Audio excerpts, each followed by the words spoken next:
हमारी इतनी बुद्धि छोड़ रखी है इस काल भगवान ने, जैसे भैंस का बच्चा मर जाता है, व्यापारी लोग क्या करते हैं, उस बच्चे के ऊपर की चाम को उतार लेते हैं, उतरवा लेते हैं किसी बनाने वाले से, और उसमें भूस भरवा देते हैं, और ऊपर से सिलाई करके एक पुछड़ लटकती रह जाती है उसकी दूम, और उसको उस भैंस के सामने लाकर टांग देते हैं। वह भैंस उसको अपना बच्चा मानती है, और उसको उठाकर जब चलता है तो वह भैंस उसके पीछे पीछे आ करती हुई और भागती रहती है। जहां उसको रख देता है वहीं खड़ी हो जाती है।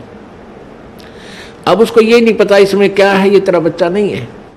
इतनी बुद्धि हम सबकी यहाँ काल भगवान ने छोड़ रखी है, और हम इन नकली साजबाज को, इस अपनी कार और कोठियों को, पुत्र पुत्रियों को, बेटा बेटियों को, और पति पत्नी को, माता पिता को, हम ओरिजिनल मान के इनमें इतना लगाव बना बैठते हैं।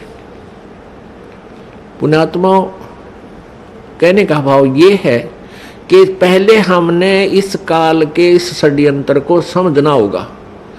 फिर षड्यंत्र समझ में आने के बाद फिर क्या है कि जैसे यहाँ कोई भी आपका बेटा है, बेटी है, माता है, पिता, बहन, भाई है, ये सभी अपने हैं, चाहे कोई रिश्तेदार है या बाहर वैसे कोई प्राणी है, दूर देश का है, गांव का है, कोई भी प्राणी है, ये सब अपने ही हैं। हम एक पिता की संतान हैं। अब हम यहाँ काल के जाल में फंस गए, और यहाँ की जो मर्यादा, यहाँ की व्यवस्था, यहाँ का नियम कानून ऐसा है,